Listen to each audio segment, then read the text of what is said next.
একদিন ভাবি ডাক্তার দেখাতে গিয়েছিল, তখন আমি বাড়িতে একা ছিলাম। হঠাৎ ভাইয়া ওই কাজ শুরু করল। যখন সে আমার গাউনটা নিচ থেকে সরিয়ে দিল, আমি জোরে চিৎকার করতে লাগলাম। আজ ভাইয়া সমস্ত সীমা অতিক্রম করেছে। সে আমার মুখে হাত দিয়ে আমার চিৎকার থামানোর চেষ্টা করল। আমি রুমে জুড়ে চিৎকার করতেই আলো জ্বলে উঠল এবং ভাইয়া মুখ ফিরিয়ে নিল। ভাবি এসে দেখল ভাইয়া খারাপ কিছু করছে, কিন্তু ভাবি ভাইয়াকে কিছু না বলে লাইট নিভিয়ে অন্য রুমে চলে গেল। ভাবি চলে যাওয়ার পর ভাইয়া যা করল তা শেষ পর্যন্ত শুনলে আমি গ্যারান্টি দিয়ে বলতে পারি তোমাদের দাঁড়িয়ে যাবে। তাই ভিডিওটা শুরু থেকে শেষ পর্যন্ত দেখার অনুরোধ রইল। তাহলে কথা না বাড়িয়ে এবার আসল ঘটনা আসি। আমার ভাই ও ভাবি অনেক দিন ধরে সন্তান ধারণের চেষ্টা করছিলেন, কিন্তু অনেক চেষ্টা করেও সফল হচ্ছিলেন না। আমি তখন আমার বাবা মায়ের বাড়িতে থাকতাম। হঠাৎ করে আমার ভাই আমাকে তার কাছে নিয়ে আসে এবং একাধিক রাত আমাকে তার স্ত্রীর মতো আচরণ করে কাটায়। আমি গর্ভবতী হয়ে যাই। আমার নাম বিনিতা। সবাই বলে আমি দেখতে খুবই সুন্দর। ছেলেরা আমাকে একবার দেখলে চোখ ফেরাতে চায় না। মনে হতো তারা আমাকে কিছু বলতে চায়, কিন্তু তাদের সাহস হয়নি কখনো। আমার বিয়ে 1 বছরও টিকেনি এবং সেই দুর্বলতার সুযোগ নিয়ে আমার মায়ের বাড়িতে থাকা আমার জন্য খুব কষ্টের হয়ে উঠেছিল।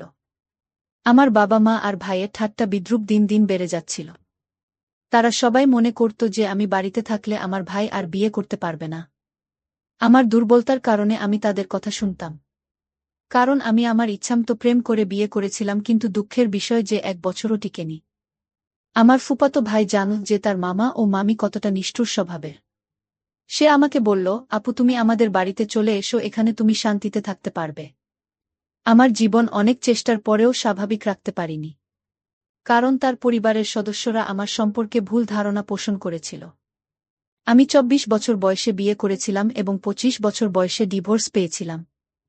সেই দিনগুলোর কথা বারবার মনে করতে চাইতাম না। তাই যখন রতন ভাইয়া আমাকে তার বাড়িতে আসার জন্য আমন্ত্রণ জানালো, আমি সেই রাতেই সিদ্ধান্ত নিলাম যে আমি আমার মা বাবার বাড়িতে থাকব না। আমার জিনিসপত্র গুছিয়ে বাসে চড়ে রওনা দিলাম। কারণ আমার মা বাবাও চেয়েছিল আমি যেন বাড়িতে না থাকি।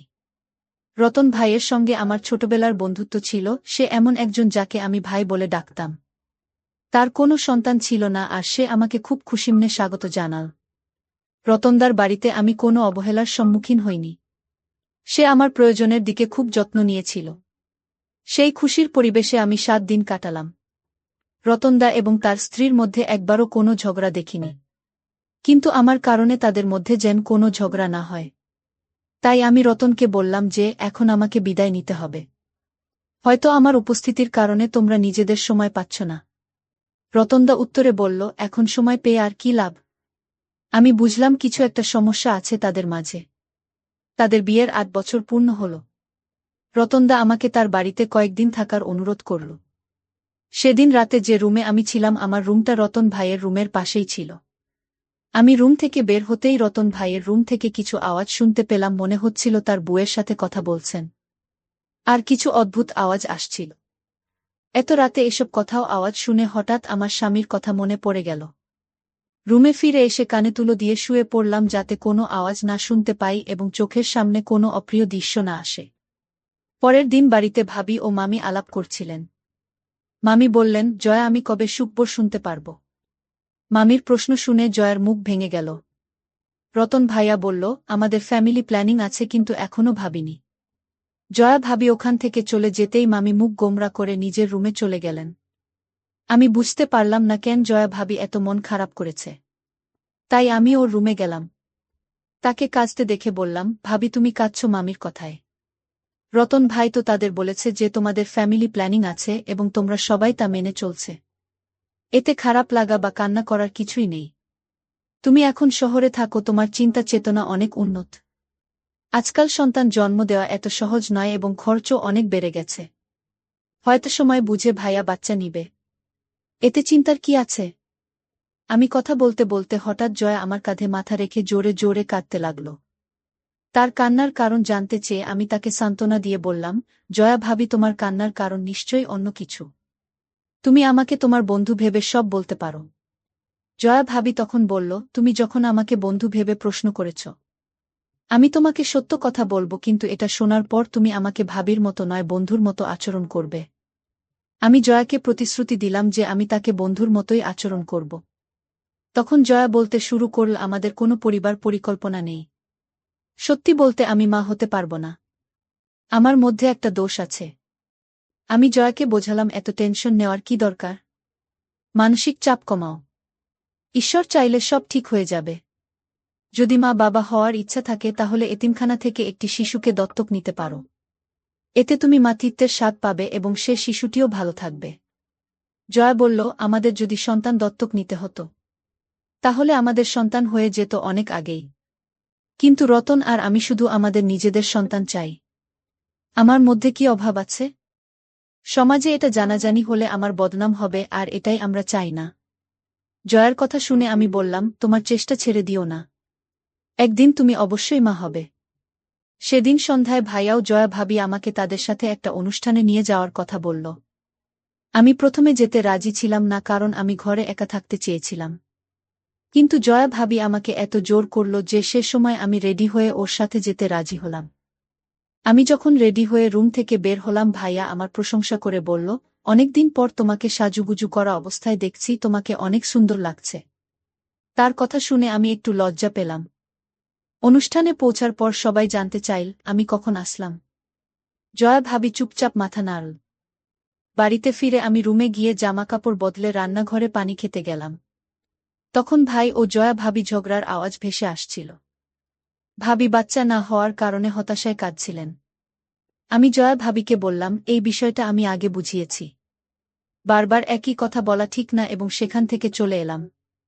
রান্নাঘর থেকে পানি নিয়ে সোজা রুমে এসে বই পড়তে বসলাম। কিছুক্ষণ পর জয়া ভাবি আমার রুমে এসে অদ্ভুত দৃষ্টিতে তাকালেন।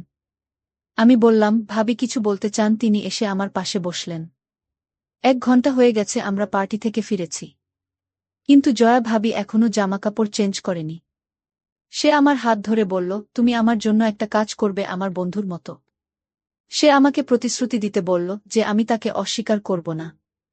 আমি জানি সে আমার কাছ থেকে কি চাইবে, হয়তো সে আমাকে শপিং করতে বলবে, না হয় কিছু ব্যক্তিগত কথা শেয়ার করবে। আমি ভাবিকে বললাম, তুমি যা বলবে আমি করতে প্রস্তুত। তার কথা শুনে হেসে বললাম, হ্যাঁ, তুমি মা হয়ে যাবে। জয়া ভাবি বলল, আমার কথা পুরোপুরি শোন। আমি মা হতে চাই, কিন্তু তোমার মাধ্যমে। আমি বিস্মিত হয়ে জিজ্ঞেস করলাম, আমার মাধ্যমে মানে কি?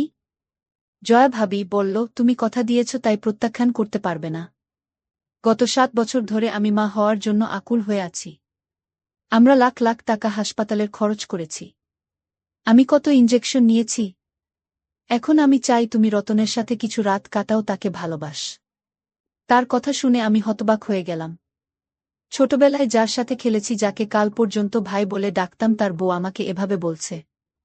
আমি বললাম, তুমি এসব কি বলছ? জয়া ভাবি বলল, হ্যাঁ, আমি ভেবেচিন্তেই বলেছি। তোমাকে এই কাজ বিনা পয়সায় করতে হবে না। আমরা তোমাকে 25 লক্ষ টাকা এবং একটি বাড়ি দিব। জয়া ভাবির প্রস্তাব শুনে আমি ভাবনায় পড়ে গেলাম। আমি জানতাম আমার নিজের বিউটি পার্লার খুলতে পারলে ভালো হতো। এই 25 লক্ষ টাকা দিয়ে আমি একটি ব্যয়বহুল প্রফেশনাল কোর্স করতে পারতাম এবং বড় একটা পার্লার খুলতে পারতাম। কিন্তু জয়া ভাবি প্রস্তাব শুনে আমি বললাম, এসব কি বলছো তুমি? ভাইয়া কি সব জানে? ভাবি বললেন, তোর ভাই রেডি আছে, আর হ্যাঁ, আজকে ভাইয়া না রতন বলে ডাকবি আমায়। দেখে ভাইয়া উঠে দাঁড়াল। তাকে দেখে আমি মাথা নেড়ে সম্মতি জানালাম। ভাইয়া জিজ্ঞেস করলেন, তুমি কি সত্যিই প্রস্তুত? আমি বললাম, হ্যাঁ, আমি প্রস্তুত। তখন জয়া ভাবি বলল, এখন থেকে ভাইনা রতন বলে ডাকবে। তারা সন্তান চেয়েছিল, আর জয়া ভাবি মা হতে অনেক কষ্ট সহ্য করেছিল। আমার বয়স এখন 26 বছর। আমি জানতাম না ভবিষ্যতে বিয়ে করব কিনা, বা কেউ আমাকে তার মনের জায়গা দিবে কিনা। রতন আমার ফুফাতো ভাই, তাই ছোটবেলা থেকেই বিয়ে করতে পারিনি। কিন্তু সব ভুলে আমি কাজ আর ন্যায্য পাওনা নিতে যাচ্ছিলাম, যাতে ভবিষ্যতে আর কারও সাহায্য নিতে না হয়। আমি ধীর সিদ্ধান্ত নিয়েছিলাম। হঠাৎ জয়া ভাবি বলে উঠল, আমরা এখনই পার্টি থেকে ফিরেছি। তুমিও ক্লান্ত, আজ বিশ্রাম নাও, কাল থেকে শুরু হবে। আমি মাথা নেড়ে রুমে চলে গেলাম। রাতের খাবার খেয়ে পরের দিন আসল। কিছুক্ষণ পর জয়া ভাবি এসে বললেন, রতন কখনো অন্য মেয়ের দিকে তাকায় না, কিন্তু এখন সে যা করবে আমাদের জন্য করবে। তার হাতে একটা নাইট গাউন ছিল, যা অনেক সুন্দর আর আকর্ষণীয় ছিল। তিনি বললেন, তুমি এই পোশাক পরে রতনের রুমে যাও। সে তোমার দিকে আকৃষ্ট হবে। জয়া ভাবি বললেন, মনে রেখো এটা শুধু একটা চুক্তি, অন্য কোনো ভাবনা আনবে না।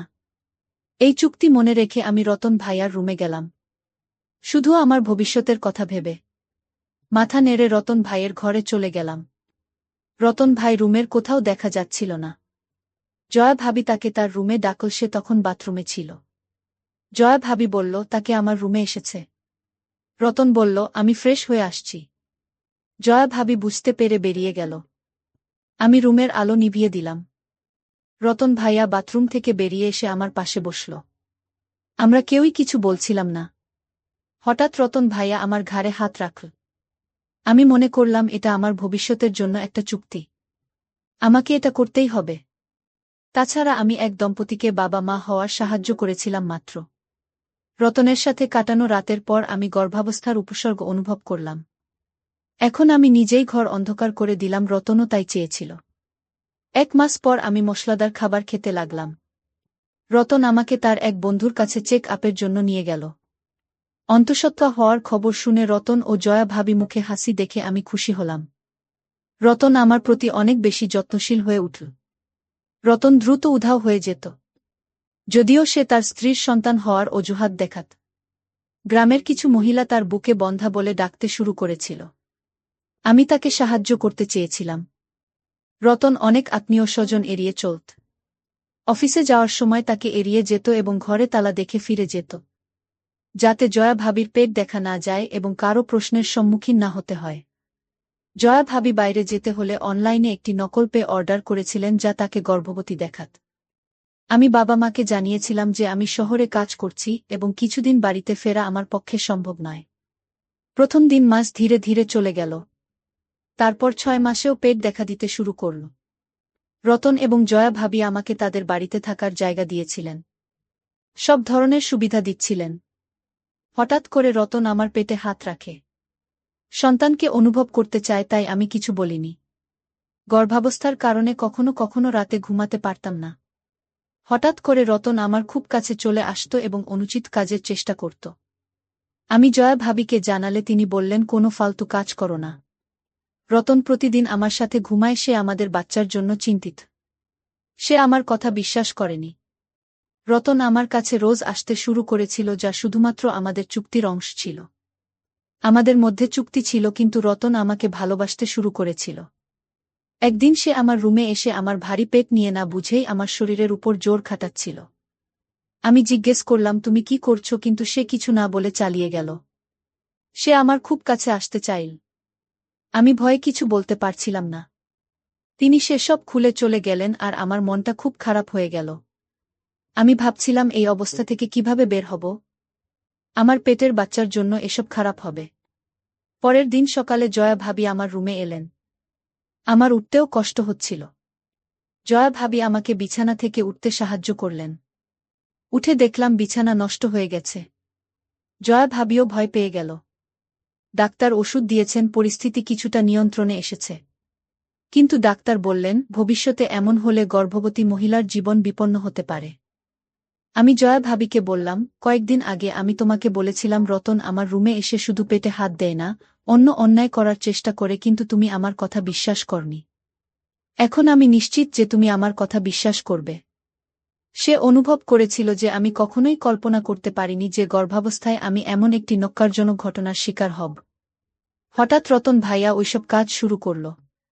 যখন সে আমার গাউনটা নিচ থেকে সরিয়ে দিল, আমি জোরে চিৎকার করতে লাগলাম। আজ রতন সমস্ত সীমা অতিক্রম করেছে। সে আমার মুখে হাত দিয়ে আমার চিৎকার থামানোর চেষ্টা করল। তারপর আমি রুমে জুড়ে চিৎকার করতেই আলো জ্বলে উঠল এবং সে মুখ ফিরিয়ে নিল। জয়া ভাবি এসে দেখল রতন আমার সাথে খারাপ কিছু করার চেষ্টা করছিল। এখন জয়া ভাবি বিশ্বাস হচ্ছিল যে আমি তাকে যা বলেছিলাম সব সত্য। কারণ আমি গর্ভাবস্থায় সব কাজ মোটেও শোভা পায় না। তারপরে আবার আমরা একটি কন্টাক্ট করেছিলাম। তাই জয়া ভাবি রতনকে বুঝিয়ে নিয়ে যায়। রতন ভাই তার ভুল বুঝতে পারে, কারণ এই অবস্থায় সব কাজ করলে আমার গর্ভে থাকা সন্তানের জন্য অনেক খারাপ কিছু ঘটবে। তার কিছুদিন পর আমি সন্তান জন্ম দেই। সন্তান জন্মের পর সে আমাকে টাকা ও বাড়ি দিয়েছিল। এরপর জয়া ভাবি রতনকে নিয়ে তার মায়ের বাড়িতে চলে যায়। আর আমি এই টাকা পয়সা আর বাড়ি নিয়ে সুখে থাকতে শুরু করি।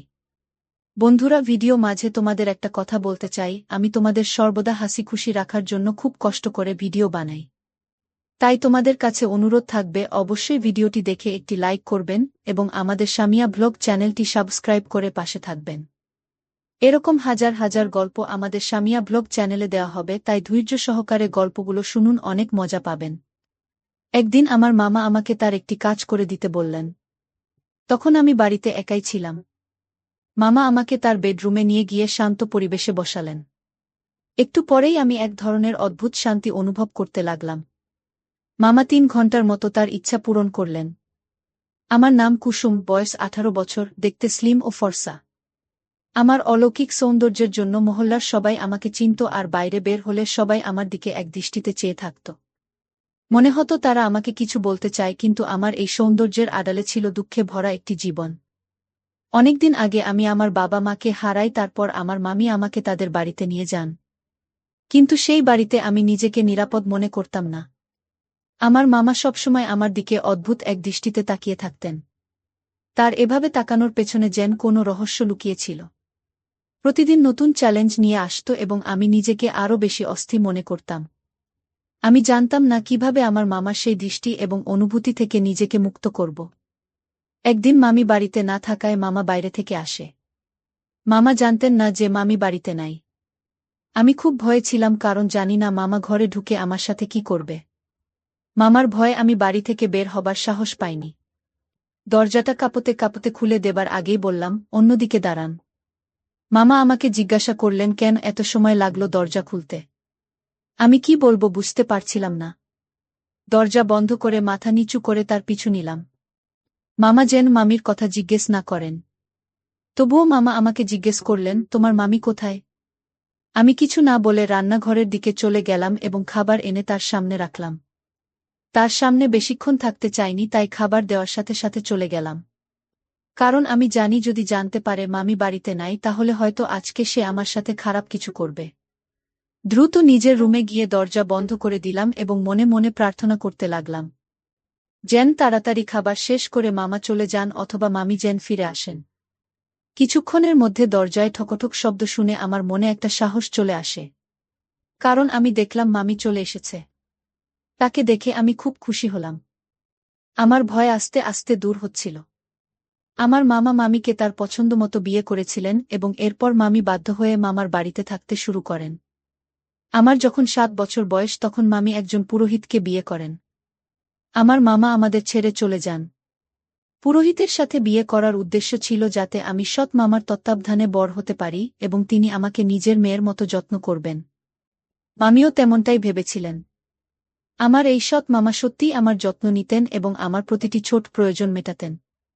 আমি আমার আসল মামাকে হারানোর পর এই সৎ মামাই আমার সব কিছু হয়ে ওঠেন। সময় দ্রুত কেটে যায় এবং তার প্রতি আমার ধারণা খুবই ইতিবাচক ছিল। কিন্তু যখন আমি ১৬ বছরে পা দিলাম, তখন বুঝতে পারলাম মামার আমার প্রতি ভালোবাসা ছিল, তবে তার মামার মতো ছিল না। আমি এখন কিছুটা জ্ঞানী হয়ে উঠেছিলাম। আমাকে নিয়মিত বাইরে যেতে হতো। অনেক বন্ধু ছিল এবং তাদের কাছ থেকে জানতে পারি যে আমার এই মামা একজন ভালো মানুষ, কিন্তু আমি তাকে পছন্দ করতাম না। সবকিছুই মিথ্যে মনে হতো। আমি এসব কথা কখনোই মামাকে বলিনি। তবে শুধু মামাকে বলতাম আমার মামা ১০ম শ্রেণী পর্যন্ত পড়াশোনা করেছিলেন। তবু আমাদের বাড়ির উঠানের এক কোণে একটি ছোট রুম ছিল, যেখানে মামা বাচ্চাদের টিউশনি করাতেন। মামি বা আমি সেই রুম সম্পর্কে জানতাম না। ছোটবেলায় আমার মামা আমাকে সেই রুমে পড়াতে নিয়ে যাননি, বরং একটি আলাদা ঘরে পড়াতেন। আমি তার কাজকে ভালোবাসায় পূর্ণ মনে করতাম এবং অনুভব করতাম যে তিনি আমাদের ভাল চান। যখন তিনি অন্য বাচ্চাদের পড়াতেন, আমরা দুজনই চুপচাপ থাকতাম। কিন্তু আমি গভীরভাবে চাইতাম যে তিনি আমাকে সেই সেশনে অন্তর্ভুক্ত করুক। বড় হওয়ার পর এবং জিনিসগুলি আরও ভালোভাবে বুঝার পর বুঝতে পারলাম, হয়তো শুধু একটি আকাঙ্ক্ষা ছাড়া আরও কিছু ছিল। টিউশনির সময় গোপনীয়তা। হয়তো তার কর্মের পিছনে এমন কিছু লুকিয়ে ছিল যা আমি আগে বুঝতে পারিনি। আমার কৌতূহল আর সামলাতে না পেরে একদিন সাহস করে মামাকে জিজ্ঞাসা করলাম, কেন তিনি আমাকে অন্য বাচ্চাদের সাথে পড়তে দেননি। তারপর আমি সেই রুমের দিকে এগিয়ে গেলাম, যেখানে সব বাচ্চারা ছিল, তারা ছুটির জন্য প্রস্তুতি নিচ্ছিল। তবে সবকিছুর মধ্যে আমি লক্ষ্য করলাম একটি ১০ বছর বয়সী মেয়ে কান্নায় ভেঙে পড়েছে। মামা তাকে জোর করে থামাচ্ছেন এবং বাড়ি না যাওয়ার জন্য বলছেন। মেয়েটি বাড়ি যেতে চেয়েছিল কিন্তু মামার আচরণ ছিল বেশ কৌতূহলজনক এবং অস্বাভাবিক। আমি দূর থেকে চুপচাপ দাঁড়িয়ে সব দেখছিলাম। কিছুতেই বোঝা যাচ্ছিল না কেন এই পরিস্থিতি ঘটছে। মামা অবশেষে মেয়েটিকে ধরে অন্য ঘরে নিয়ে গেলেন। আমি যেন নিজের চোখকেই বিশ্বাস করতে পারছিলাম না যে মামা এসব কি করছে। আমি পিছন পিছন গিয়ে দেখলাম দরজা বন্ধ হয়ে গেল এবং মামা মেয়েটিকে শান্ত করার চেষ্টা করছেন। আমি সব কিছু চুপচাপ দেখে যাচ্ছিলাম। এবং তখনই বুঝতে পারলাম যে আমার বন্ধুরা মামা সম্পর্কে যা বলেছিল তা হয়তো সঠিক ছিল। আমার মনে মামার প্রতি ঘৃণার বিষ জন্ম নিতে শুরু করেছিল। কিন্তু আমি তা প্রকাশ করতে পারছিলাম না। অন্য সবার কাছে তিনি ছিলেন একজন দেবতা। বিশেষ করে আমার মামির কাছে তিনি শুধু স্বামী ছিলেন না, আরও অনেক কিছু। আমার মধ্যে থাকা আবেগগুলো খুবই বিভ্রান্তিকর হয়ে উঠেছিল। যিনি আমাকে বড় করেছেন তার সম্পর্কে এই দ্বিধা আমাকে ছিঁড়ে ফেলছিল। আমি অনুভব করেছিলাম যে এই মুহূর্তটি আমাদের জীবনের একটি গুরুত্বপূর্ণ পরিবর্তন নিয়ে আসবে। এমন একটি মুহূর্ত যেখানে গোপন সত্য প্রকাশ পাবে এবং সম্পর্ক ভেঙে যাবে। এখন থেকে আমি মামাকে গোপনে নজর রাখতে শুরু করব। এটা ঠিক যে এখন প্রতি ৩-৪ দিন পর পর মামা কোনো না কোনো বাচ্চাকে থামানোর চেষ্টা করতেন। কিন্তু লক্ষণীয় বিষয় হল তিনি সবসময় মেয়েদেরই থামাতে, ছেলেদের নয়। সেই কাঁদতে থাকা মেয়েটি আমার সন্দেহের সত্যতা প্রমাণ করেছিল। কিন্তু মামা যা বলেছিলেন তা কেউ বিশ্বাস করতে প্রস্তুত ছিল না। তিনি বলতেন, সবকিছু বিশ্বাস করা উচিত নয়, বিশেষ করে যা শোনা যায়।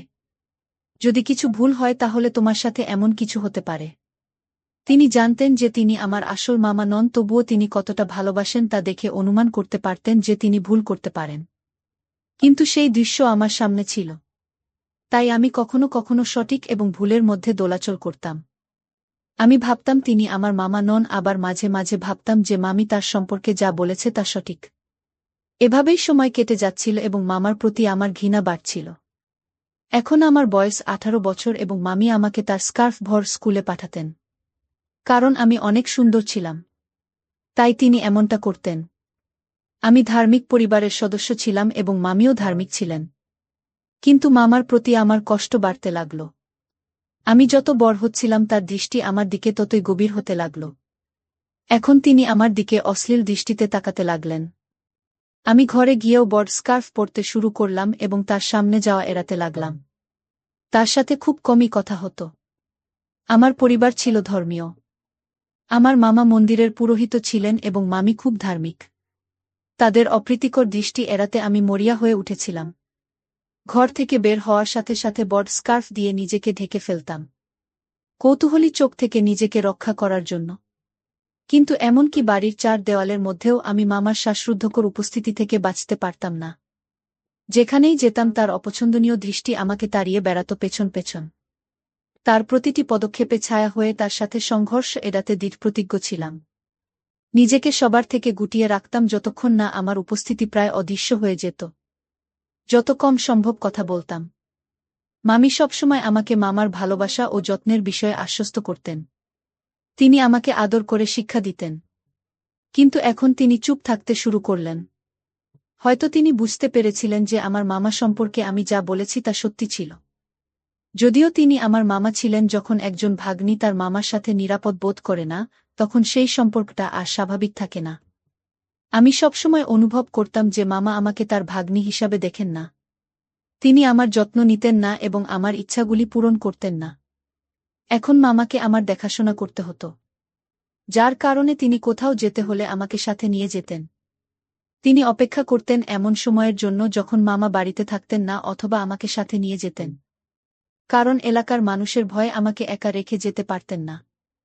সবাই বলতো আমি ভাগ্যবান যে আমার মামা একজন দেবতার মতো, যিনি আমাকে একজন সত্যিকারের মামার চেয়েও বেশি ভালোবাসেন। কিন্তু কেউ জানত না আমি ঘরে কি অসুবিধায় ছিলাম। আমি এমনকি রাতে রুমের ভেতর থেকে তালা দিয়ে ঘুমাতাম।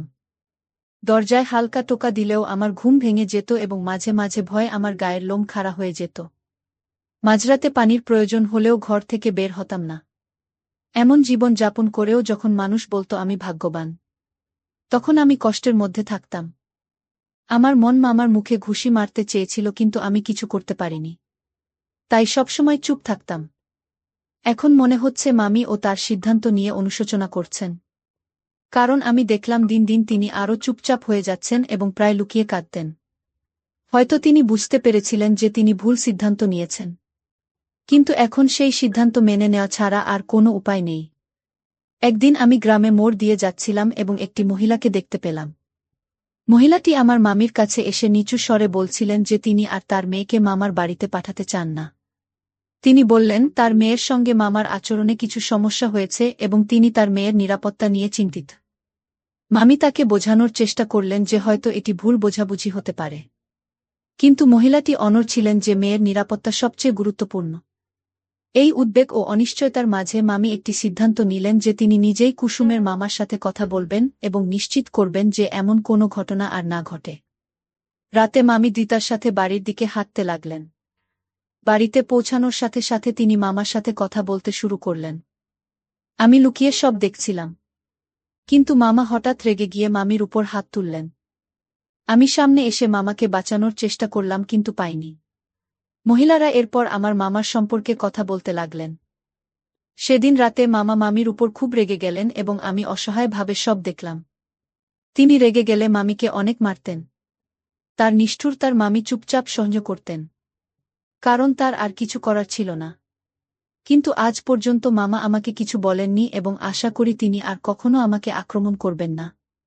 যদিও তিনি অন্য মেয়েদের মতো আমাকে কষ্ট দিতে পারতেন, আমি তাকে সবার সামনে মামা হিসেবে উপস্থাপন করতে বাধ্য হয়েছি। অনেকেই জানত না যে তিনি আমার আসল মামা নন।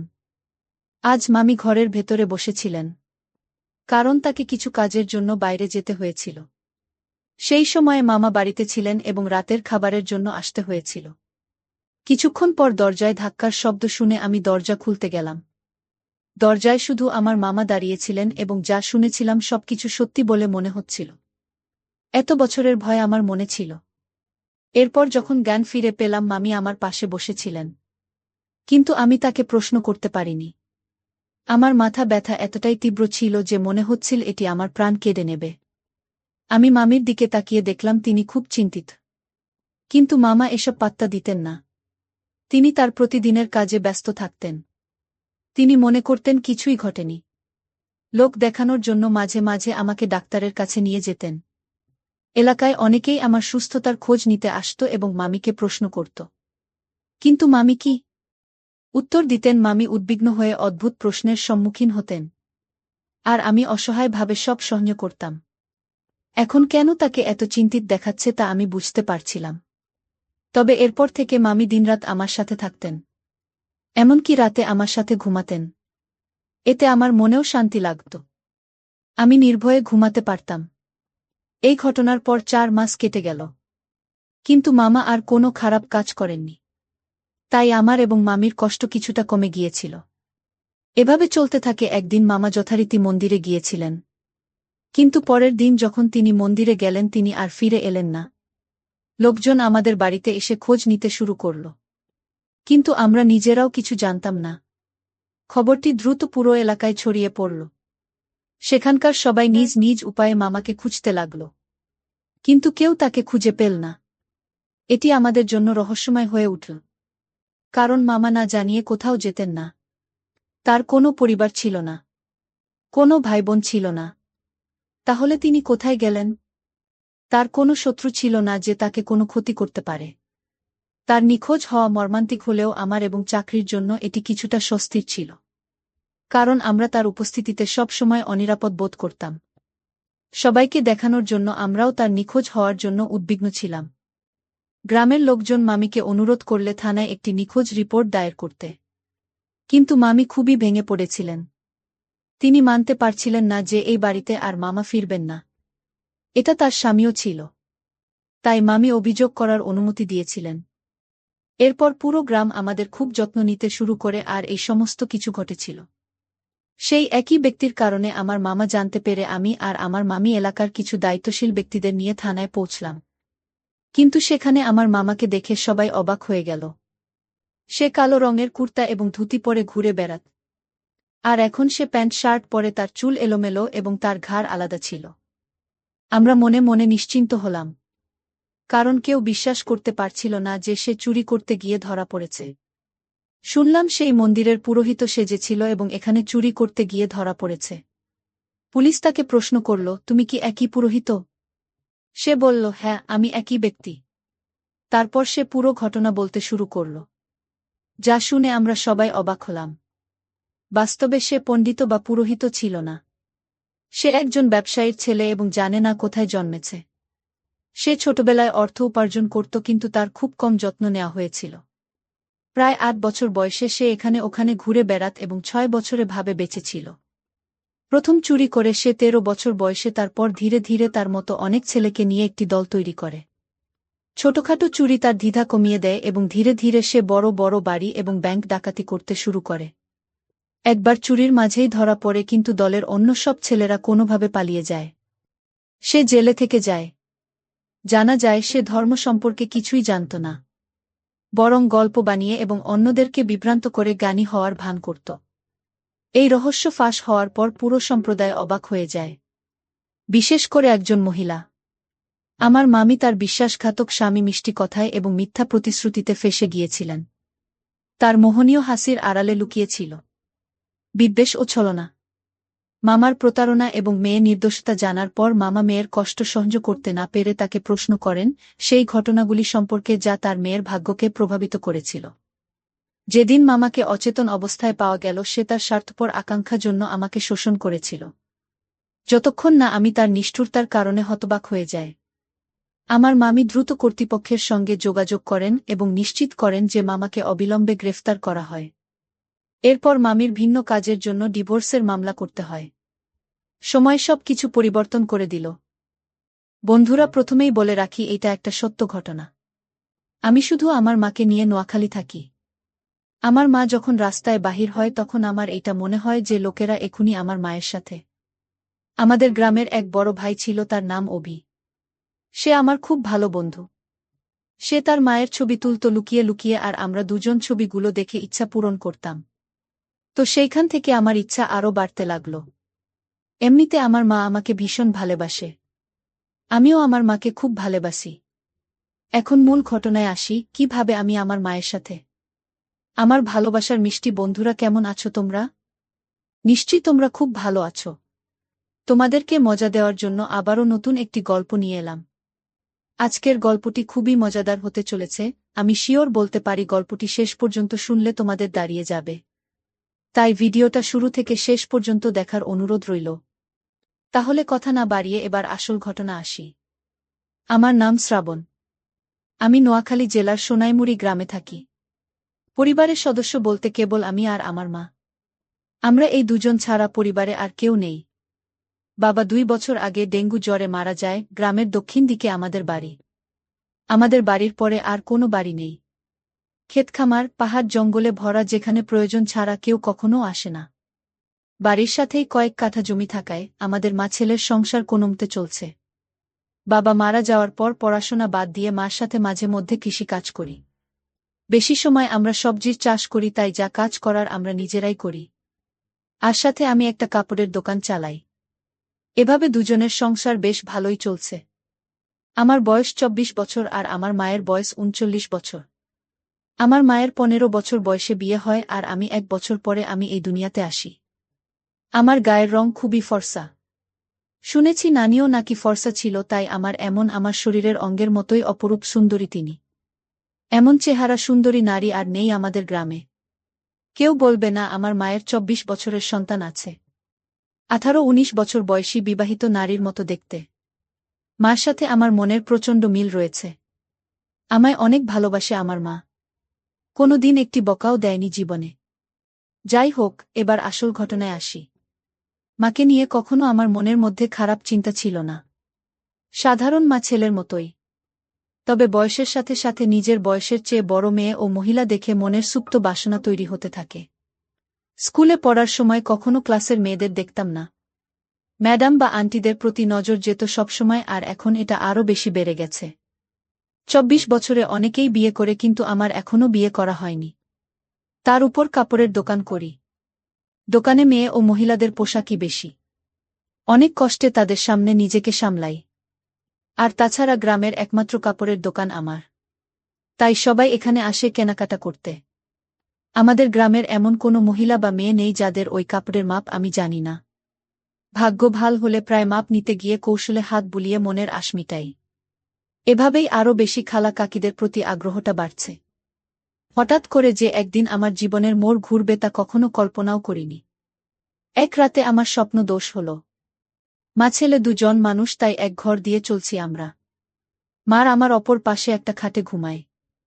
আমাদের মাঝে চাদরে বেড়া দেওয়া, উঠে বসে দেখি বিছানা একদম তলিয়ে গেছে ভিজে।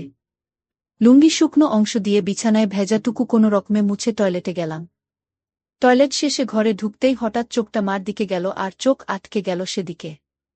শাড়ি উপরে উঠে পায়ে কিছুটা বেরিয়ে আছে, কিন্তু এটুকু দেখে আমার চোখ আটকে গেল। নিজের অজান্তেই কেমন একটা ঘোরে হারিয়ে গেলাম। আমিও একটু এগিয়ে মার কাছে গেলাম। মা গভীর ঘুমে আছে। নিঃশ্বাসের সাথে বুকটা ওঠানামা করছে আর আমার মনে হচ্ছে কেউ যেন আমার বুকে ঢাক পিঠাচ্ছে। মন ভরে অধীর আগ্রহে মার সৌন্দর্য উপভোগ করছি। হঠাৎ মা আডমোডা ভাঙতে লাগল ঘুমের মাঝে। আমি দ্রুত নিজের বিছানায় এসে শুয়ে পড়ি। সারাটা রাত শুধু মার কথা ভেবেই পার করলাম। একটুকুও ঘুমাতে পারলাম না। অনেকক্ষণ পরে চোখ বুজলাম। সকালে উঠে উঠোনে গিয়ে দেখি মা গরুর দুধও দোয়াচ্ছে। আগেও দেখেছি, কিন্তু আজ চোখে পড়ল মার পিঠ অনেকটা খোলা, মসৃণ ত্বকের পিঠ দেখে সিনেমার নায়িকাও ফেল। রাতে মার সামান্য সৌন্দর্য দেখেই আমি মার প্রতি নিষিদ্ধ আকৃষ্টতা অনুভব করতে লাগলাম। এটা খারাপ বা ভালো এমন কোনো চিন্তাই মাথায় আসছে না। মার পেছনে দাঁড়িয়ে দেখে যাচ্ছি, হঠাৎ মা পিছন ফিরলে চমকে গেলাম দুজনেই। হায় হায়, মা কি বুঝে ফেলল নাকি? কিন্তু মা বলল, শ্রাবণ বাবা ঘুম ভাঙছে তোমার? তোমাদের বলে রাখা ভালো, মা আমাকে সব সময় বাবা বলে ডাকে আর তুমি করেই বলে। যাই হোক, আমার কথা মনে হলো না যে সে বুঝেছে আমি কি করছিলাম। মা বলল, যাও মুখ ধুয়ে আসো, খাবার দিচ্ছি। মা, আজকে দুধ খাবো। এই দুধ খাওয়া। আমি মনে মনে অন্য কিছু বলতে লাগলাম। আমার ডাকে সম্বিত ফিরল। মা বলল, এই দুধ খাবি? এখন দোহাইতাছি, গরম না করলে খাবি কিভাবে? আমি বললাম, আমি এভাবেই খাবো, তুমি খাইয়ে দাও। আচ্ছা আসো। এই নাও পাগল ছেলে। মা গ্লাসে করে দুধ ঢেলে এগিয়ে দিল। মা মুচকে গেছে আমার চুলায় দিয়ে বলল, এখন যাও হাত মুখ ধুয়ে আসো, খাইতে দিব। আমি হাত মুখ ধুয়ে খেতে এসে মাকে বললাম, আজ আমাকে খাবার দাও। মা অবাক হয়ে বলল, আজ কি হয়েছে তোমার? আমি বললাম, কেন মা? মা বলল, খাওয়াই দিতে পারবা না? কি বলছো? তাহলে এমন জিজ্ঞেস করো কেন? আচ্ছা বাবা, রাগ করো না, আসো আমি খাইয়ে দেই। এমন সময় আমি বললাম, আচ্ছা মা, তুমি আমাকে ভালোবাসো? আমার এমন প্রশ্ন শুনে মা এক প্রকার ভয় পেয়ে বলল, কি হয়েছে তোমার? আজকে এমন কেন করছো? শরীর খারাপ নাকি? বলে আমায় কপালে গালে ছুঁয়ে দেখতে লাগলো জ্বর আছে কিনা। আমি বললাম, আরে মা, আমি ঠিক আছি, আমার কিছুই হয়নি। জিজ্ঞেস করতে মন চাইল। মা বলল, তুমি ছাড়া আমার জীবনে আর কেউ আছে নাকি? তোমাকে নিয়ে আমার সব, আমার প্রাণ তুমি। নিজের জীবন থেকেও তোমায় বেশি ভালোবাসি, কিন্তু হঠাৎ এসব কেন জানতে চাইছ? মা, তুমি বাবা মারা যাওয়ার পর থেকে আর আগের মতো নেই, সাজুগুজু করো না, নতুন কিছুও পরো না, আমার কিন্তু এসব ভালো লাগে না। মা নিরাশ হয়ে বলল, বাবারে, স্বামী মারা গেলে কোনো নারীর অস্তিত্ব থাকে না। তুমি আমার জীবনে আছো বলেই আমি বেঁচে আছি। না হলে আমি আগে মারা যেতাম। আমি বাবাকে অনেক বেশি ভালোবাসতে, তাই না? মা বলল, সব স্ত্রী তার স্বামীকে ভালোবাসে। আমিও ভালোবাসতাম। কিন্তু মা আমাকে ভালোবাসনা তার প্রমাণ দিয়ে দিলেন। আমার পছন্দ তুমি সেজেগুজে থাকো, কিন্তু তুমি তা করো না। আমায় ভালোবাসলে এমন করতে না। তুমি খুশি থাকো, তা চাই আমি। তুমি একটা বিয়ে করে আবার সুখের সংসার করো, তাহলে জীবনটা ভালো কাটবে। কেন এসব বললাম আমি নিজেও জানি না, মনে হলো আর বলে দিলাম। আমার কথা শেষ হতে না হতেই ঠাস করে একটা চড় পড়ল আমার গালে। আমি ব্যথার চেয়ে অবাক হয়েছি। আমার জ্ঞান হওয়ার পর কখনো আমাকে কেউ মারেনি। মার তো দূরে থাক, কখনো চোখ রাঙিয়ে কথা বলে না। কিন্তু আজ এতই রাগ হলো যে মার খেলাম। আমার চোখ লাল হয়ে আছে, কাঁদতে কাঁদতে বলল, নিজের বাবা মরে গেছে বলে মাকে অন্যের বিছানায় দিতে চাও? বোঝা হয়ে গেছি আমি, তাই না? আমাকে খাওয়াতে পড়াতে কষ্ট হচ্ছে। আমি চলে যাব, চিন্তা করো না, বলেই উঠে চলে গেল। মা নিজে বিছানায় শুয়ে কাঁদতে লাগল। আমি উঠে তার কাছে গিয়ে 1000 বার বোঝানোর চেষ্টা করলাম, কিন্তু আমার কোনো কথাই শুনল না। মা বলল, এখন আমার চোখের সামনে থেকে যাও। আমি মার কথায় ভয় পেয়ে যাই। বের হয়ে যায় দোকানের উদ্দেশ্যে, রাতে কথা বলল না। যে যার মতো শুয়ে পড়ি। হঠাৎ ঘুমের মধ্যে গালে নরম ছোঁয়া পেয়ে উঠে পড়ি। দেখি মা সামনে বিছানায় বসা। উঠে আমি সামনে বসতেই মা চোখ জ্বলে করে আমার গালে হাত বুলিয়ে বলল, ব্যথা করছে তাই না? আমাকে মাফ করে দাও মা, আর কখনো এমন বলব না এসব। তুমি আমার কাছে মোটেও বোঝা না।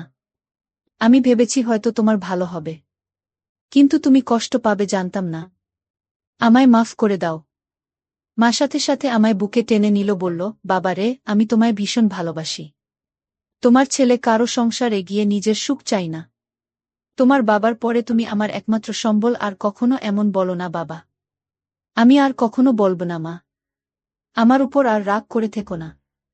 এবার মনের কষ্ট ভয় দূর হলে আমি মার সৌন্দর্যের উপর আবার আকৃষ্ট হলাম। পরদিন বিকেলে বাড়ি ফিরে আমি চমকে উঠলাম। আমার পরনে একটা সবুজ শাড়ি আর হলুদ ব্লাউজ পরার চমৎকার মানিয়েছে। আমায় দেখে মুচকি হেসে বলল, এখন ঠিক আছে তো? তুমি সত্যিই আমার জন্য নতুন শাড়ি পরেছ। তুমি ছাড়া কি অন্য কেউ আছে আমার? আমি খুশিতে মাকে জড়িয়ে ধরি। মাও সাড়া দিল, তুমি আমার জান, তোমার খুশি আমার খুশি। তুমি নতুন নতুন সাজবে, তা আমার খুবই ভাল লাগে। মা বলল, বুঝেছি, তোমাকে এখন সুন্দরী একটা মেয়ে দেখে বিয়ে দিতে হবে। আমি বললাম, মা আর কখনো বিয়ের কথা আনবে না। মা বলল, সে কি, বিয়ে কেন করবে না? আমি শুধু তোমায় নিয়ে থাকব। মা বলল, আরে পাগল ছেলে, আমি তো থাকবই। বিয়ে করতে তাতে সমস্যা কোথায়? আমি বললাম, আমার আর তোমার মাঝে অন্য কেউ আসতে পারবে না। আমি চাই না আমাদের মাঝে কেউ আসুক, আর কখনো বিয়ের কথা বলবে না। তুমি ছাড়া আর কাউকে নিয়ে আমি সংসার করতে চাই না। আমার কথা মা ছেলের মমতা মনোভাব বুঝেছে। কিন্তু তা ছাপিয়েও যে আমি তার মন প্রাণ সব পাওয়াটা ভাবছি, তা তো সে জানে না। আচ্ছা বাবা, আর বলবো না। মা কিছুক্ষণ আমায় চেয়ে দেখল ও বলল, আচ্ছা যাই হোক, বললে না তো আমায় কেমন লাগছে? আমি বললাম, একদম পরীর মতো লাগছে তোমায়। মা লজ্জা পেয়ে বলল, দুষ্টু, খালি মজা করো, সত্যি বলছি আমি, বিশ্বাস করো। আচ্ছা আচ্ছা হয়েছে। এখন যা, গোসল করে আয়। আমি পুকুরে গেলাম গোসল করতে। বাড়িতেই পুকুর, আমাদের ঘরের পাশে। আমি গোসল করে গা মুছে সেই হালকা ভেজা গামছা পরে এসে মার সামনে দাঁড়িয়ে বললাম, ভিতর থেকে লুঙ্গি এনে দাও মা। হঠাৎ মার চোখ খেয়াল করলাম আমার গামছার দিকে। নিচে তাকিয়ে দেখি আমার ওটা স্পষ্ট আকারে বোঝা যাচ্ছে, তার মানে কি মা তাই দেখছিল, আমি মেলাতে পারলাম না। সেদিন রাতে হঠাৎ ঘুম ভাঙল একটা অদ্ভুত শব্দে। উঠে ভাবলাম, মার কাছে গিয়ে দেখি বিছানায় নেই মা, দরজা খোলা। হয়তো বাহিরে কোনো সমস্যা হয়েছে কি না ভেবেই তড়িঘড়ি করে বাহিরে গেলাম। মাকে ডাক দিলাম, কিন্তু সাড়া নেই। হঠাৎ একটা শব্দ এলো গোসলখানা থেকে। পুকুরে গোসল করে মা, তবে মাঝে মাঝে গোসলখানায় করে, তাই সেখানে এগিয়ে গেলাম দেখতে, শব্দ খুঁজতে। এগিয়ে যেতেই শব্দ বাড়ছে। হঠাৎ শব্দটা কেমন অদ্ভুত হল, বুঝতে পারছি না এমন শব্দ কিসের জন্য করছে মা। এগিয়ে গোসলখানা কাছাকাছি যেতেই পর্দার ফাঁকে যা দেখতে পেলাম, তা মার প্রতি আমার ধারণাই পাল্টে গেল। গোসলখানার দরজা নেই, পর্দা লাগানো বলে সব দেখছি, কিন্তু মা জানেই না। মা টিউবওয়েলের চোখা অংশের উপর বসে আজব কাজ করছে। শাড়ি পরা বলে তা দেখা যাচ্ছে না, কিন্তু বোঝা যাচ্ছে। কাজ সেরে মা টিউবওয়েল থেকে নেমে গেলে আমি চুপি পায়ে ঘরে শুয়ে পড়ি। চোখ বুজে হালকা খুলে দরজায় নজর রাখে ঘুমের ভান করে, আর লুঙ্গি তুলে রাখি যেন দেখা না গেলেও আমার কৌতূহল বাড়ে। আমার ঘরে ঢুকল। দরজা আটকে আমার বিছানার কাছে এসে দাঁড়াল। সে দাঁড়িয়ে থাকায় তার চোখে বাড়ি থেকে জানলার ফাঁক দিয়ে আসা চাঁদের আলো স্পষ্ট দৃষ্টি আমাকে গিলে খাচ্ছে। ঘুমের মাঝেখানে আমি আডমোডা ভাঙার ভান করলাম। তাতে মা তড়িঘড়ি করে চলে গেল নিজের বিছানা। আমার মন খুশিতে নেচে উঠল মার আমার প্রতি এতই আকর্ষণ দেখে। কখন যে মার কথা ভাবতে ভাবতে ঘুমিয়ে গেলাম বলতেও পারি না। সকালে ঘুম ভাঙতে উঠে দেখি মা এখনো ঘুমিয়ে আছে। কিন্তু অবাক করা বিষয় দেখে মাঝখানে চাদরটা সরিয়ে রাখা। মাকে দেখে আমার চোখ আটকে গেল। আমি মাকে ডাকলাম, মা উঠো, সকাল হয়ে গেছে তো। আজকে এত সকাল হয়ে গেল, এখনো উঠোনি যে? মা ঘুম থেকে চোখ মেলে উঠে বসল, কিন্তু সামান্য বিচলিত নয় আমায় দেখে যে তার কাপড় ঠিক নেই। স্বাভাবিক গতিতেই কাপড় ঠিক করে বিছানা থেকে নামল। মা, এত দেরিতে উঠলে, ক্লান্ত নাকি? পরিশ্রম করা হয়েছে খুব, তাই ক্লান্ত। এখন ভাল লাগছে। আমি মনে মনে বললাম, কি পরিশ্রম তা তো জানি। এই চাদর সরালো কে? আমি সরিয়েছি। ঘরে আমরা ছাড়া কেউ নেই, তো চাদর রেখে কি হবে? আর যে গরম পড়েছে, এভাবে চাদর থাকলে আলো বাতাস চলাফেরা করে না। মার যুক্তি শুনে মুচকি হাসলাম মনে মনে। মা বলল, বাবা তোমার খিদে লেগেছে তাই না? তুমি হাত মুখ ধুয়ে আসো। আমি বললাম, না আগে গোসল করব তারপর খাবো বলেই আমি পুকুরে গেলাম। বন্ধুরা, ভিডিও মাঝখানে একটা কথা বলতে চাই, আমি তোমাদের আনন্দ দেওয়ার জন্য খুব কষ্ট করে ভিডিও বানাই। তাই তোমাদের কাছে অনুরোধ থাকবে অবশ্যই এই ভিডিওটি দেখে একটি লাইক করবে এবং সামিয়া ব্লগ চ্যানেলটি সাবস্ক্রাইব করে পাশে থাকবেন। আজ গামছাও নিলাম না। গোসল করে ভেজা কাক হয়ে এলাম মার কাছে। আগের দিন তো হালকা ভেজা গামছা ছিল তাই অতটা ভালো বোঝা যায়নি, কিন্তু আজ একদম ভিজে গায়ে সেটে আছে লুঙ্গি। মার দৃষ্টি আমার উপরে আর চোখে গিলে খাচ্ছে। জিভে যেন জল এসে গেছে এমন করে তাকিয়ে আছে আমার দিকে। আমার বেশ ভালো লাগছে তা দেখে। আমার ভিতর থেকে গামছা লুঙ্গি এনে দিল। যতক্ষণ আমার মোছা শেষে লুঙ্গি না পরলাম সে লুকিয়ে দেখতে চলল। হঠাৎ মা বলল, তুমি একটু বসো, আমিও গোসল করে আসি। আজকে গরম লাগছে, এসে খাইয়ে দিব তোমায়। আমি ভাবলাম ভালোবাসা দেখাতে খাইয়ে দিবে, কিন্তু আরও কিছু অপেক্ষা করছে তা বুঝিনি। মা যে গোসল করতে না শুধু শরীর ভেজাতে পুকুরে গিয়েছিল তা বুঝতে বাকি রইল না। 2 মিনিটে ফিরে এলো। আমরা ভেজা শরীরে আগেও দেখেছি এমন ভেজা শরীরে, কিন্তু আজ আমাকে দেখাতে যে আমরা ভেজা শরীরে এসেছে তা আমি জানি। হঠাৎই মা এগিয়ে এসে বলল, বাবু আমার হুকটা খুলে দাও তো, ব্লাউজটা আর চলবে না মনে হয়। আমিও সুযোগ পেয়ে বলে বসলাম, ছেলের কাপড়ের দোকান আর তুমি কিনা পুরনো জিনিস নিয়ে পড়ে আছো। নতুন নিয়ে নাও তাহলে তো হয়। দোকানে গিয়ে নিয়ে এসো পছন্দ করে যেটা ভালো লাগে। ছেলের দোকান তাহলে গিয়ে আনতে হবে কেন? ছেলে আনতে পারে না? কষ্ট করে বাজারে দুর্গম করবে নাকি? আমি বললাম, আচ্ছা মা, সব পাঠিয়ে দেব, তুমি পছন্দ করে নিও। ইচ্ছে করেই বললাম যেন আরও গভীরে যাওয়া যায়। মা বলল, পাঠাবে মানে? আমি ফেরিওয়ালা কাকির কাছে পাঠিয়ে দেব। মা বলল, বাহিরের মানুষের সামনে পছন্দ করতে পারবো না। আমি তো জানি না ওসব সাইজ টাইজ। তাছাড়া আমার সামনে এসো, সমস্যা হবে না। মাকে বলল, সমস্যা হবে? দোকানদার হয়েছে, খদ্দেরকে কাপড় দেখাবে। কি সব বলছো বলো তো? দোকানেও কি এমন করো? আচ্ছা মা, ভুল হয়েছে। আমি নিয়ে আসব সবগুলো, তোমার পছন্দমতো মাপ বুঝে নিও। সব কেন আনবে? আমার মাপের গুলোই শুধু আনবে।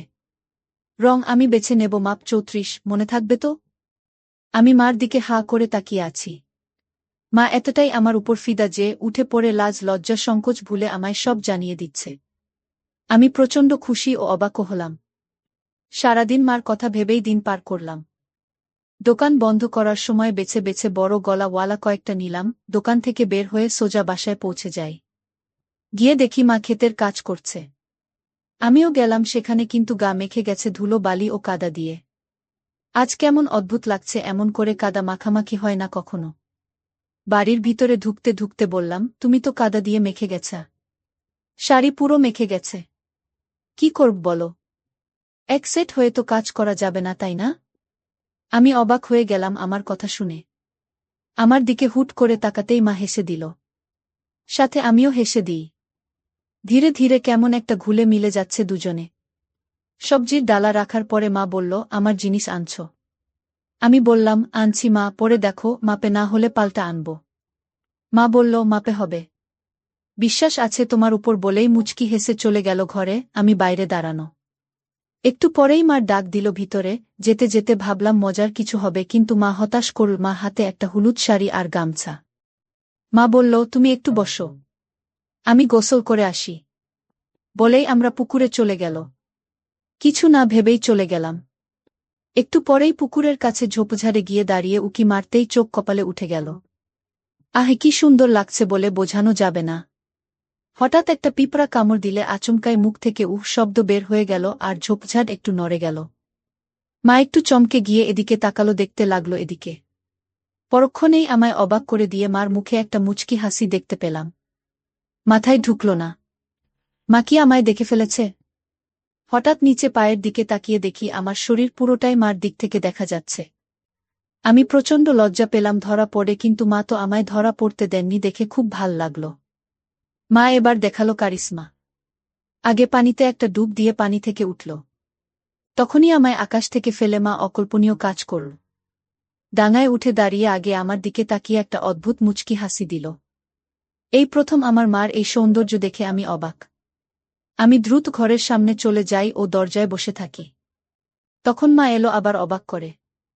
আমার সামনে এসে দাঁড়িয়ে মুচকি হেসে বলল, খিদে লেগেছে বাবা?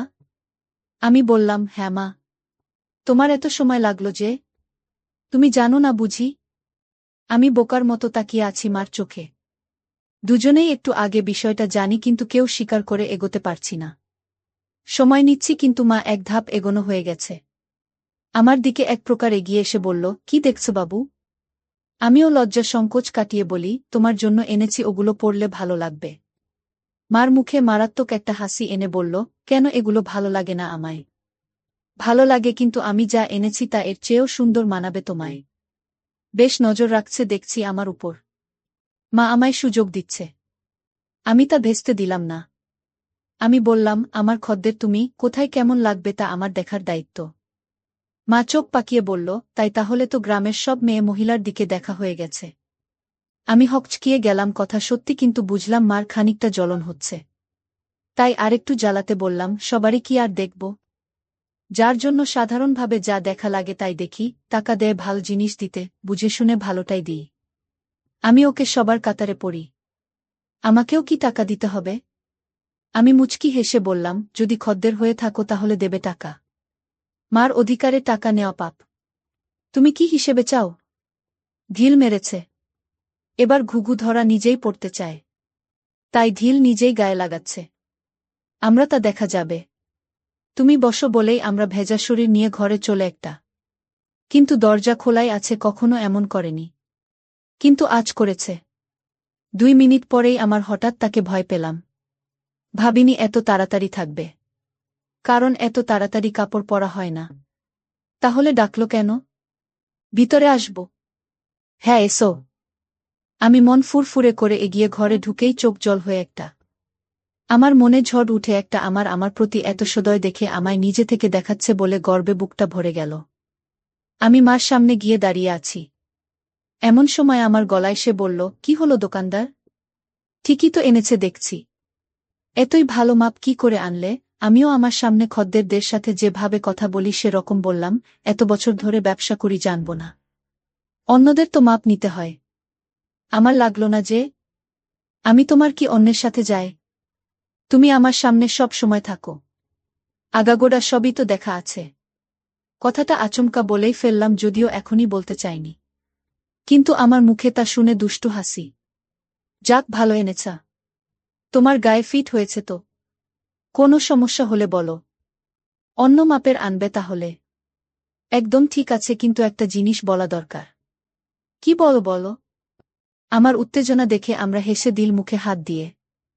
আমিও সামনে লজ্জা পেয়ে বললাম, কি জিনিস মা? আর কোনো সমস্যা না। একদম মাতামাতি হয়েছে, কিন্তু আমার আরেকটা টাইপ করার ইচ্ছা। না তো তুমি জানোই। তবুও একবার মাপ নিয়ে নাও। আমি আমার মায়ের প্রতি এতই আহ্বান দেখে মুগ্ধ। মা তার গায়ে ছোঁয়ার সুযোগ করে দিচ্ছে। আমি এতই মুগ্ধ যে তাকিয়ে আছি। তুমি মনে হয় মাপ নেবে না? সরকার করেনি? আরে না মা, এই তো নিচ্ছি। এক প্রকার দৌড় ঝাঁপ করে ফিতা এনে আমার সামনে দাঁড়ালাম। অন্যদেরও তো স্বাভাবিকভাবেই মাপ নেই, কিন্তু আমার সামনে সে বুক ধরফর করছে। কোনো পাশ থেকে শুরু করব তাই বুঝতে পারছি না। এতই পাগল হয়েছি যে কিসের জন্য মাপ নিব তাই জিজ্ঞাসা করিনি মাকে। মা মুচকি হাসছে আমার কাণ্ড দেখে। কি হল, হাসছো কেন মা? কিসের মাপ নিবে তুমি? জিজ্ঞেস করছো? ও তাই তো। কিসের? জামার? পাগল ছেলে, তুমি যে দোকান করো কি ভাবে জানি না। না, এই ধরো বলেই আমার হাত দুদিকে ছড়িয়ে দিল। আমি একটু ঝুঁকে পিছন দিয়ে ফিতা এনে বুকের উপর রাখলাম। এখনো তাই করিনি। আমরা তাও বলল, আর তাই আমায় বুকে একটা কাঁপুনি হল আর মুখে পাগলাটে একটা চাননি। আমার চাইনি দেখে মা একটু বিরক্ত হয়ে বলল, কাস্টমারদের সাথে এমন আচরণ করো তুমি? একটা মাপ নিতে এত সময় লাগে কেন? যত যাই হোক তুমি তো মা। তাতে কি হয়েছে? কাজের জায়গায় বাহিরে হলে কি এতই স্বাভাবিকভাবে তোমায় বলতে পারতাম? তুমি নিজের পেটের সন্তান। তাও যদি এত রংচং করো। লাগবে না, যাও। বলেই আমার সরে যেতে নিলে আমি হাত ধরে বলি, আচ্ছা এসো মাপ নিচ্ছি। কত রাগ করে গো? নয়তো কি করব? বাহিরের মানুষের কাছে গিয়ে মাপ দিব? আচ্ছা হয়েছে। এসো হাত সরাও। মা বলল, পারব না। পারলে তুমি সরিয়ে নাও। আমার এই অভিমান অনেকটা ভাল লাগল। আমি এবার সংকোচ কেটে গেল, তাই আমিও এগিয়ে গেলাম। বন্ধুরা, আজকের গল্পটি যদি তোমাদের ভালো লেগে থাকে তাহলে অবশ্যই ভিডিওটিতে লাইক করতে ভুলবে না। আর এরকম নতুন নতুন গল্প পেতে আমাদের সামিয়া ব্লগ চ্যানেলটিকে সাবস্ক্রাইব করে পাশে থাকবে।